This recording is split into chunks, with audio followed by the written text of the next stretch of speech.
नमस्कार, मैं नेहा मोदी। अब वक्त हो चला है प्राइम टाइम बुलेटिन का। सबसे पहले नजर डालते हैं आज की टॉप हेडलाइंस पर।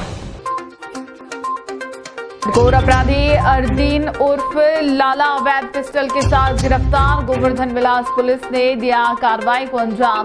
आरोपी किसी बड़ी साजिश को अंजाम देने की फिराक में था। दरीवा में देशी बम और धमकी भरा पत्र मिलने से मचा हड़कंप। जिंक कंपनी में स्थानीय लोगों को रोजगार देने को लेकर दी धमकी। आरोपियों को पकड़ने के लिए आईजी ने बनाई विशेष टीम। नेहा प्रजापति को न्याय दिलाने के लिए एकजुट हुआ समाज। कई प्रदर्शन तो कहीं ज्ञापन देने का सिलसिला हुआ जारी। शादी के महज एक दिन पहले कुएं में मिला था नेहा का शव। अब खबरें विस्तार से। उदयपुर के गोवर्धन विलास थाना पुलिस ने मंगलवार को एक बड़ी कार्रवाई करते हुए अवैध पिस्टल के साथ एक हार्डकोर अपराधी अरदीन उर्फ लाला को गिरफ्तार किया है। पुलिस को सूचना मिली थी कि एक संदिग्ध युवक हथियार के साथ देवालय स्थित शमशान रोड के आसपास घूम रहा है। इस पर थाना प्रभारी दिलीप सिंह ज्वाला मैटी मौके पर पहुंचे और संदिग्ध युवक को हिरासत में लिया। तलाशी के दौरान युवक के पास से एक अवैध पिस्टल बरामद हुई, जिसके कोई वैध दस्तावेज नहीं थे। गिरफ्तार आरोपी की पहचान अरदीन उर्फ लाला के रूप में हुई है। पुलिस ने आरोपी के खिलाफ आर्म्स एक्ट के तहत मुकदमा दर्ज किया है। पुलिस जांच में सामने आया कि आरोपी अरदीन के खिलाफ किशोर न्याय बोर्ड से अस्थायी वारंट जारी था और वह करीब 1 साल से फरार चल रहा था। उसका भाई फरदीन उर्फ गांजा सवीना थाना क्षेत्र का हिस्से शीटर है, जिसे हाई सिक्योरिटी जेल अजमेर भेजा गया है। अरदीन ने एक बार पेशी के दौरान अपने भाई को छुड़ाने की कोशिश में पुलिस से मारपीट भी की थी। सूत्रों के अनुसार आरोपी अपने दोस्त से हुई मारपीट का बदला लेने के लिए हथियार लेकर घूम रहा था। पुलिस अब आरोपी से पूछताछ कर उसके नेटवर्क की जांच कर रही है।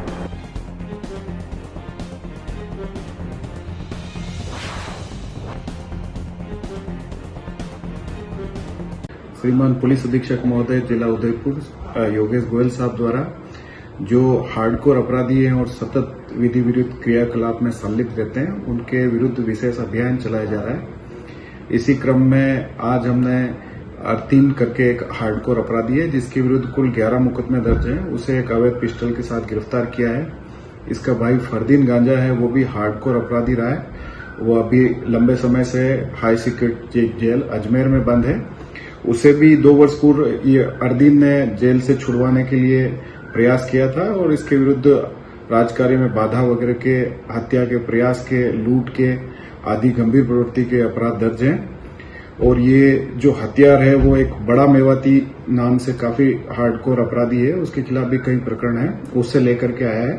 तो इन जो भी अपराधी इस तरह के हैं जो सतत रूप से अपराध करते हैं, संगठित रूप से अपराध करते हैं, उनके खिलाफ पुलिस अधीक्षक महोदय द्वारा एक विशेष अभियान चलाया गया है। 2 दिन पूर्व भी इसी कड़ी में एक रोहित उर्फ आरडीएक्स है, जिसके विरुद्ध भी करीब 5-6 मुकदमे दर्ज है और 3 थानों में वांटेड था, उसे भी हथियार के साथ अरेस्ट किया गया। राजसमंद जिले के रेलबगरा थाना क्षेत्र के दरीबा गांव में एसबीआई चौराहे पर बीती रात देसी बम और धमकी भरा पत्र मिलने की घटना को आईजी राजेश मीणा ने गंभीरता से लिया है। उन्होंने इस पूरे प्रकरण की जांच के लिए पुलिस की एक विशेष टीम गठित की है। आईजी मीणा ने कहा कि पुलिस की विशेष टीम गहनता से मामले की जांच कर रही है और शरारती तत्व को जल्दी दस्तयाब कर लिया जाएगा।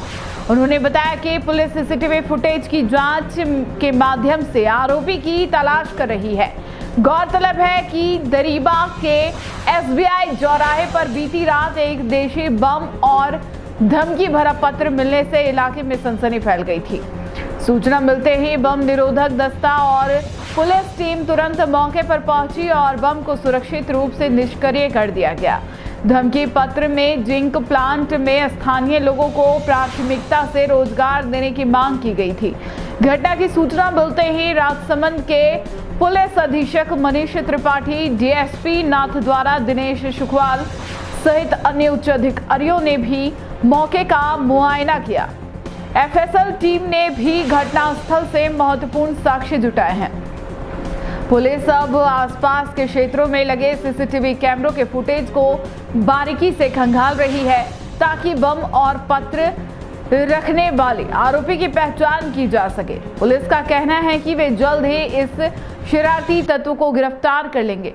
फिलहाल पूरे क्षेत्र में सुरक्षा व्यवस्था कड़ी कर दी गई है ताकि किसी भी अप्रिय घटना को टाला जा सके। जी सर, जो आज दरीबा में जो घटना हुई है कल बीती रात को, तो वो क्या है सर पूरी जानकारी? कल रात को 8 बजे करीब SHO को सूचना मिली कि चौराया जो दरीबा का जो बैंक किराया है वहाँ पे एक पर्ची जो धमकी नुमा कि लोकल को रोज़गार नहीं दे रहे हैं और बाहर को रोज़गार दे रहे हैं, ऐसा पत्र वहाँ पे रखा था और एक चिपकाया हुआ था। नीचे एक कट्टा था जिसमें कुछ संदिग्ध टिफिन नुमा मिला था, उसको सुरक्षित रखवाया गया सुरक्षित जगह पे।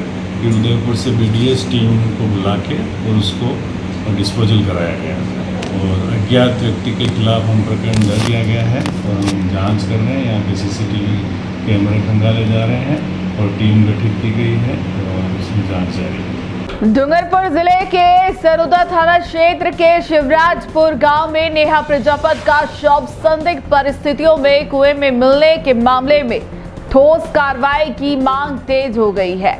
गुरुवार को वागड़ मेवाड़ प्रजापति समाज संस्थान के बैनर तले प्रजापत समाज के लोगों ने संभागीय आयुक्त और IG उदयपुर रेंज को ज्ञापन सौंपा। संस्थान ने इस मामले में त्वरित और प्रभावी कार्रवाई की मांग की है। संस्थान के अध्यक्ष डूंगरलाल प्रजापति ने बताया कि नेहा प्रजापत का शव उनकी शादी से ठीक एक दिन पहले उनके घर के पास स्थित कुएं में मिला था। इसके बाद मृतका के पिता और अन्य परिजनों ने हत्या की आशंका जताते हुए सरोदा थाने में मामला दर्ज भी करवाया था। हालांकि घटना के 6 दिन बीत जाने के बावजूद पुलिस की जांच में कोई खास प्रगति नहीं हुई है, जिससे समाज में गहरा असंतोष है। संभागीय मीडिया प्रभारी भगवान प्रजापत ने बताया कि इस मामले में मृतक नेहा के परिजनों और शिवराजपुर गांव के ग्रामीणों ने डूंगरपुर में विशेष प्रदर्शन भी किया था, लेकिन पुलिस की ओर से अपेक्षित सहयोग नहीं मिला। इसी कारण संस्थान के पदाधिकारियों ने आज संभागीय आयुक्त प्रज्ञा केवल रमानी को ज्ञापन सौंपकर तत्काल कार्रवाई की गुहार लगाई है। इसके साथ ही IG उदयपुर रेंज के नाम एक ज्ञापन अतिरिक्त पुलिस अधीक्षक अपराध शाखा को भी सौंपा गया और उन्हें पूरे मामले से अवगत कराया गया। संभागीय आयुक्त प्रज्ञा केवल रमानी ने मामले की गंभीरता को समझते हुए तुरंत डूंगरपुर जिला कलेक्टर से फोन पर बात की और दोषियों के खिलाफ कड़ी कार्रवाई करने का आश्वासन दिया। संस्थान अध्यक्ष डूंगरलाल प्रजापति ने चेतावनी दी है कि यदि इस मामले में समय रहते कोई ठोस कार्रवाई नहीं की जाती तो प्रजापत समाज जल्द ही जिला स्तर और संभाग स्तर पर उग्र प्रदर्शन करेगा, जिसकी पूरी जिम्मेदारी जिला प्रशासन की होगी। डूंगरलाल प्रजापति वागड़ मेवाड़ प्रजापति समाज संस्थान उदयपुर संभाग का संभागीय अध्यक्ष हूँ। हमारे कार्य क्षेत्र के अंदर 5 जिले हैं और उसमें से 24 हमारे प्रजापति समाज के चौकड़े हैं। उसमें अभी वर्तमान में दिनांक 18/4 को हमारे एक बालिका जो वहाँ शिवराजपुर गांव है डूंगरपुर जिले का सागवाड़ा तहसील का, वहाँ पर नेहा नाम की बच्ची थी, हमारे प्रजापति समाज की बेटी। उसका संदिग्ध अवस्था में कुएं में से लाश प्राप्त हुई। शायद वो क्या स्थिति रही होगी, लेकिन जो मृत्यु हुई है उसकी संदिग्धावस्था है। हमको समाज को इस बात की आशंका है कि हो सकता है कि किसी असामाजिक तत्वों के दबाव में या उन तत्वों ने ही उसको हत्या करके पानी में डाल दिया हो। पिछले 7 दिन से डूंगरपुर जिला और सागवाड़ा की तहसील प्रशासन और पुलिस बराबर प्रयास कर रही है, लेकिन अभी तक किसी बात का खुला। संभाग के कार्यकारिणी के सारे लोग यहाँ माननीय IG महोदय और आयुक्त महोदय शीघ्र इसकी जांच कर वो स्थिति का खुलासा किया जाए। नहीं तो 550 गाँव में प्रजापति समाज रहता है, पर जांच और रिपोर्ट नहीं आए तो हमको समाज को इस बात के लिए मजबूर बनना है। हम पुनः प्रशासन से और पुलिस से निवेदन करते हैं बात का खुलासा किया जाए। देश विदेश में फैले आशाराम बापू के लाखों श्रद्धालुओं और जागरूक नागरिकों ने अहमदाबाद स्थित उनके आश्रम की भूमि को लेकर गहरी चिंता व्यक्त की है। घोटेरा क्षेत्र में आश्रम की भूमि को ओलपिया 2036 परियोजना के तहत अधिग्रहित करने के आदेशों की जानकारी मिलने के बाद श्रद्धालुओं और सामाजिक कार्यकर्ताओं ने सरकार से इस निर्णय पर पुनर्विचार करने की अपील की है। उन्होंने सरकार से अपील की है कि यह भूमि मात्र एक भूखंड नहीं बल्कि आस्था, संस्कृति और अध्यात्म का केंद्र है। यह आशाराम बापू की 50 वर्षों से अधिक की तपस्या, सेवा और आध्यात्मिक साधना की साधी रही है। श्रद्धालुओं ने आश्रम द्वारा किए जा रहे व्यापक सेवा कार्यों का उल्लेख करते हुए कहा कि यह संस्था जन्म से लेकर मृत्युपरांत श्राद्ध क्रम तक जीवन के हर पहलू से जुड़ी सेवाएं प्रदान कर रही है। इनमें गर्भ संस्कार, बाल विकास, शिक्षा सहायता, स्वास्थ्य सेवाएं, युवाओं का सशक्तिकरण, महिला उत्थान, सामाजिक सुरक्षा और आपदा राहत जैसे महत्वपूर्ण कार्य शामिल हैं। उन्होंने भारतीय संविधान के अनुच्छेद 25, 26 और 30 का हवाला देते हुए कहा कि धार्मिक संस्थाओं के प्रबंधन के अधिकार की रक्षा करना सरकार का नैतिक और संवैधानिक दायित्व है। श्रद्धालुओं ने यह भी स्पष्ट किया कि आश्रम प्रशासन ने किसी भी नियम का उल्लंघन नहीं किया है। आसाराम बापू के समर्थकों ने सरकार से अपील करते हुए कहा कि इस जमीन की रक्षा के लिए आवश्यक कदम उठाए जाए और आश्रम की भूमि पर प्रस्तावित अधिग्रहण को तुरंत स्थगित किया जाए।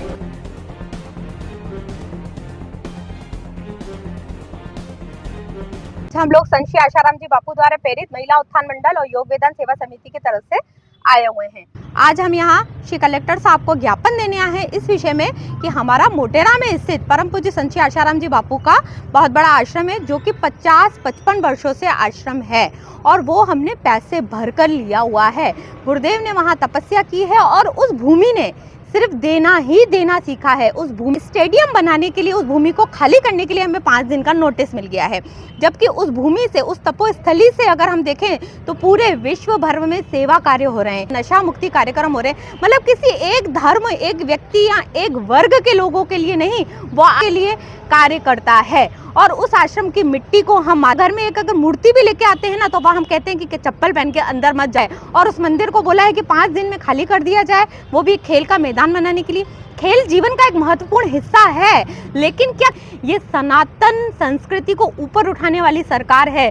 तो क्या मुगलों के तरह, औरंगजेब की तरह मंदिरों और आश्रमों को तोड़ा जाएगा क्या? ये कहाँ की मानवता, कहाँ का न्याय है? हम ये नहीं कहते कि आप खेल का मैदान मत बनाइए, लेकिन खेल के मैदान को आगे पीछे किया जा सकता है, लेकिन एक तपोभूमि को, जहाँ पर जाबल्य ऋषि ने तप किया है, गुरुदेव ने तप किया है, गुरुदेव की परम पूज्य माता श्री के वहाँ समाधि स्थल बना हुआ है, उस स्थल को तोड़कर, उस मंदिर को तोड़कर एक खेल का मैदान बनाना और 5 दिन में एक नोटिस दे देना कि आप इस मंदिर को खाली करिए।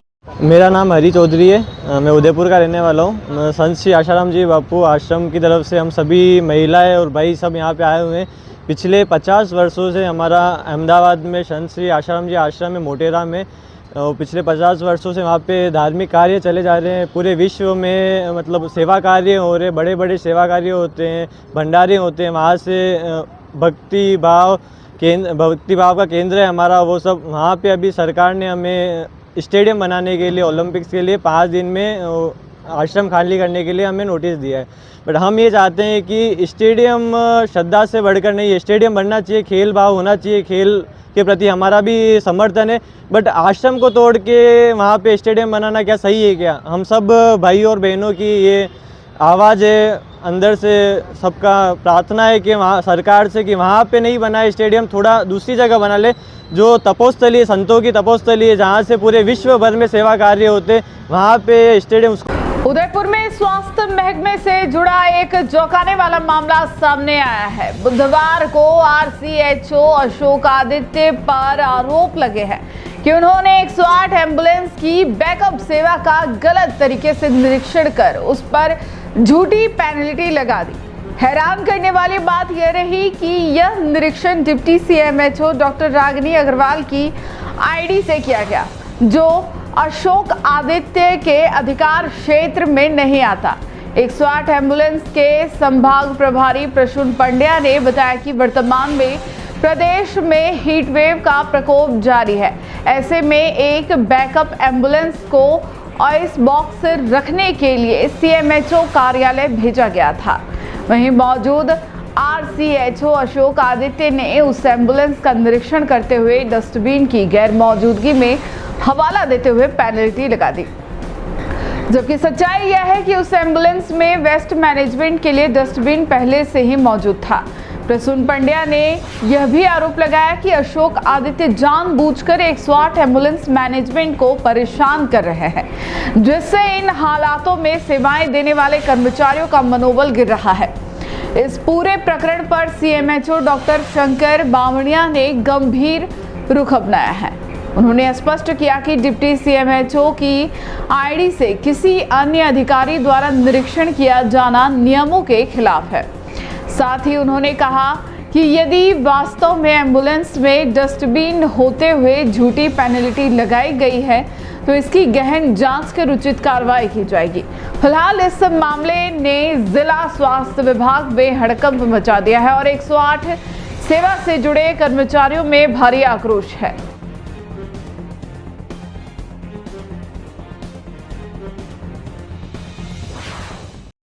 मैं प्रसून पंड्या, संभाग अधिकारी 108 का उदयपुर संभाग का। अभी जो हीट वेव चल रही है उसके चलते हम लोग बहुत ही अच्छे कदम उठा रहे हैं। एनएचएम के द्वारा जो गाइडलाइन मिली हैं और जो जिला सीएमएचओ हैं उन्होंने भी उसका संज्ञान लिया है, उसके चलते ही हमने आज अपनी 108 जो हैं उनको सीएमएचओ ऑफिस भिजवाया था, जिसमें कि शीत ये जो हीट वेव चल रही है उसके संज्ञान लेते हुए जो भी उसमें असुविधाएं हैं उसको पूरा करने के लिए।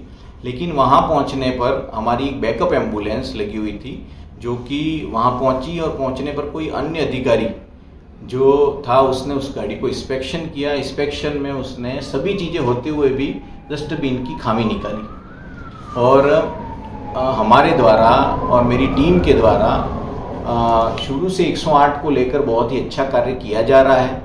कहीं कोई उसमें अचूक हम नहीं करते कि किसी प्रकार की कोई कमी हो, और उसका संज्ञान मेरे द्वारा, मेरी टीम के द्वारा और हमारे जो उच्च अधिकारी हैं उनके द्वारा भी तत्काल प्रभाव से किया जा रहा है। लेकिन कुछ ऐसे अधिकारी, और जब एम्बुलेंस वहाँ पहुँची तो उसका इंस्पेक्शन किया गया, जबकि ऐसा कुछ था नहीं। और इंस्पेक्शन करने पे जब मुझे पता लगा, मेरे जो स्टाफ है उन्होंने बताया कि सर कोई आया था और उन्होंने इंस्पेक्शन किया और उन्होंने डस्टबिन की पेनल्टी लगा दी।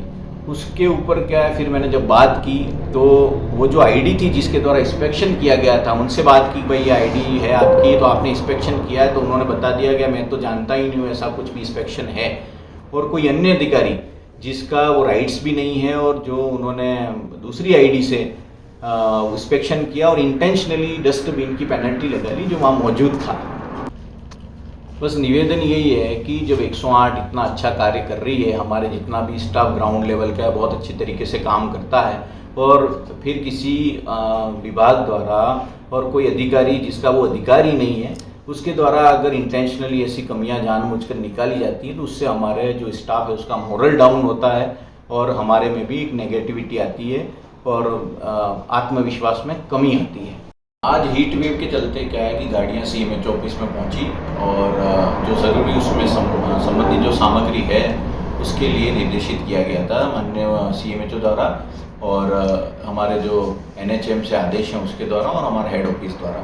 जब गाड़ी हमारी पहुंची वहाँ पे 1 से 2 108 पहुंची तो आरसीएचओ साहब शायद वहाँ मौजूद थे और उन्होंने गाड़ी का इंस्पेक्शन किया।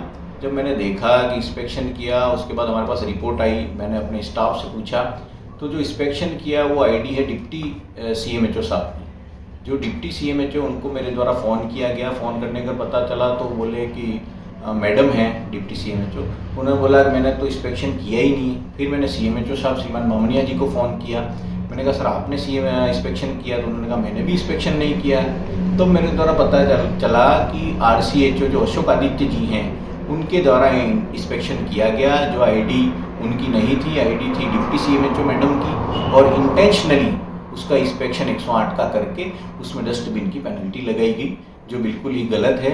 आज 108 का जो स्टाफ है और जो जिला प्रभारी है, मैं खुद संभाग प्रभारी हूँ 112 का, हम बहुत ही अच्छे रूप से, बहुत अच्छे तरीके से लोगों को गांव-गांव और हर तरीके से सेवा प्रदान करने की पूरी कोशिश कर रहे हैं।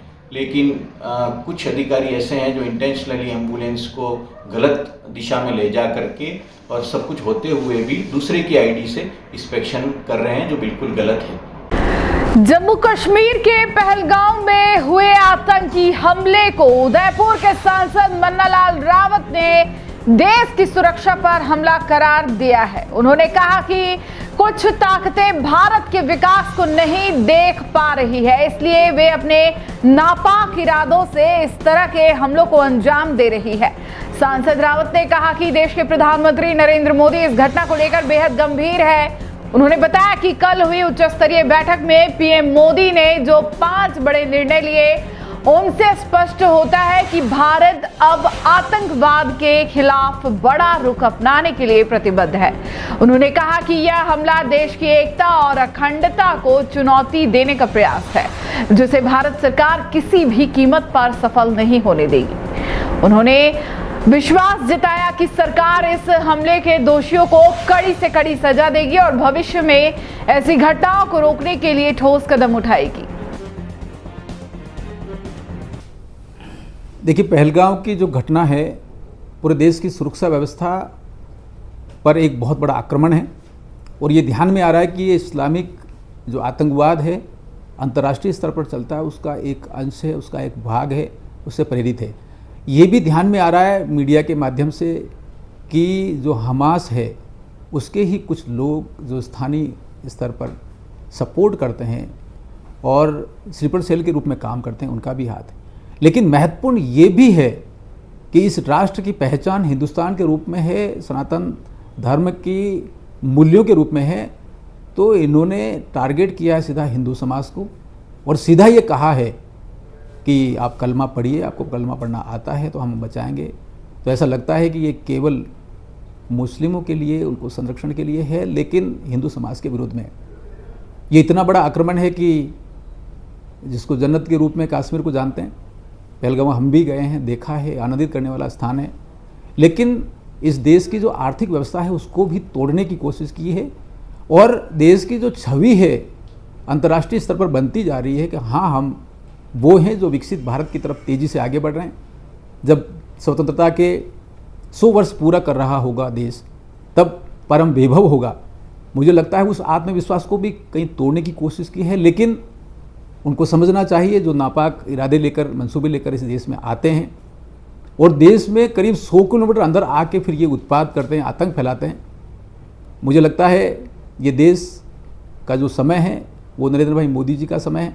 56 इंच की जो छाती है उसको ठोक कर काम करने का समय है और सर्जिकल स्ट्राइक देखा है।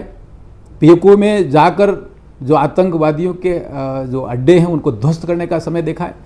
हमने ये भी देखा है कि कैप्टन अभिनंदन जिस तरीके से आत्मविश्वास के साथ पाकिस्तान से वहाँ पर लौट के आते हुए देखा है। मुझे लगता है ये नरेंद्र भाई मोदी जी की सरकार निश्चित रूप से कोई एक बड़ा कदम उठाएंगे। अभी जो 5 कदम उठाए हैं, सिंधु जल समझौते को उसको स्थगित करते हुए, पाकिस्तान के जो नागरिक हैं उनका वीज़ा है उसको रद्द कर दिया है, 48 घंटे में यहाँ से जाने को कहा है, जो दूतावास है उसको लेकर जो निर्णय लिए हैं और जो अटारी बॉर्डर है उसको बंद करने का जो काम किया, मुझे लगता है ये एक संकेत है, एक यात्रा है। लेकिन मन में विश्वास है और आग्रह भी है राष्ट्रीय नेतृत्व से कि एक बार ऐसा कदम उठाएं कि इतिहास याद करें और जो देश की सुरक्षा को जो हानि पहुंचाते हैं वो सारे तत्व एक बार समझ जाएं कि हाँ, ये भारत है, उसकी तरफ आंख नहीं उठाना चाहिए, ऐसा मुझे लगता है। उदयपुर जिले के मल्लभनगर ब्लॉक में पंचायतों के प्रस्तावित परिसीमन को लेकर असंतोष बढ़ता जा रहा है। ताजा मामले में नवानिया बी गांव के निवासियों ने आज जिला कलेक्टर के समक्ष अपनी कड़ी आपत्ति दर्ज कराई है। ग्रामीणों ने मल्लभनगर पंचायत समिति के प्रधान देवीलाल नंगारची के नेतृत्व में कलेक्टर को ज्ञापन सौंपकर मांग की है कि उनके गांव को प्रस्तावित नई पंचायत खोखरवा में शामिल न किया जाए। ग्रामीणों ने अपनी आपत्ति में स्पष्ट रूप से कहा है कि नवानिया बी गांव की सामाजिक, भौगोलिक और सांस्कृतिक पहचान नवानिया पंचायत के साथ अधिक गहराई से जुड़ी हुई है। उन्हें खोखरबा पंचायत में शामिल करने से न केवल उनकी पहचान प्रभावित होगी बल्कि उन्हें प्रशासनिक और अन्य कार्यों से भी असुविधा का सामना करना पड़ेगा। पंचायत समिति वल्लभनगर के प्रधान देवीलाल नगार्ची ने ग्रामीणों की मांगों का समर्थन करते हुए कहा कि पंचायत स्तर पर किसी भी प्रकार का बदलाव करते समय स्थानीय लोगों की भावनाओं और उनकी राय का सम्मान किया जाना चाहिए।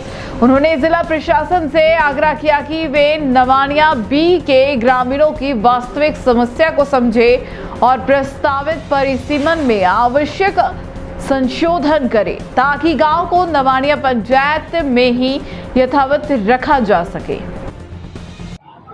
अपना नाम बताइए। मैं देवीलाल नगार्ची, प्रधान पंचायत समिति वल्लभनगर। मूल में नवानिया गांव से पंचायत समिति सदस्य का चुनाव लड़के नवानिया गांव से जीत कर आया हूं।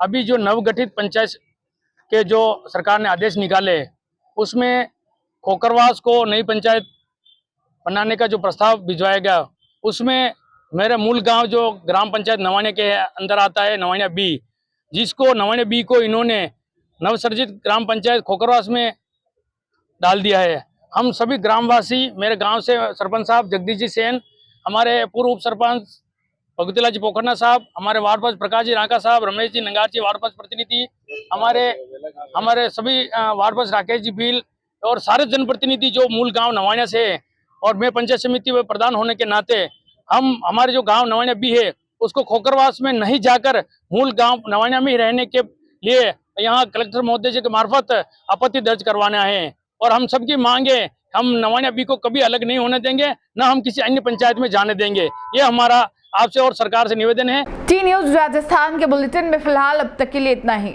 आइए चलते चलते फिर से नजर डालते हैं आज की टॉप हेडलाइंस पर। गोर अपराधी अर्दीन उर्फ लाला अवैध पिस्टल के साथ गिरफ्तार। गोवर्धन विलास पुलिस ने दिया कार्रवाई को अंजाम। आरोपी किसी बड़ी साजिश को अंजाम देने की फिराक में था। दरीवा में देशी बम और धमकी भरा पत्र मिलने से मचा हड़कंप। जिंक कंपनी में स्थानीय लोगों को रोजगार देने को लेकर दी धमकी। आरोपियों को पकड़ने के लिए आईजी ने बनाई विशेष टीम। नेहा प्रजापति को न्याय दिलाने के लिए एकजुट हुआ समाज। कई प्रदर्शन तो कहीं ज्ञापन देने का सिलसिला हुआ जारी। शादी के महज एक दिन पहले कुएं में मिला था नेहा का शव। आज के बुलेटिन में बस इतना ही। अब दीजिए इजाजत नेहा मोदी को। ऐसी ही तमाम बड़ी खबरें देखने के लिए बने रहिए टी न्यूज राजस्थान के साथ। नमस्कार।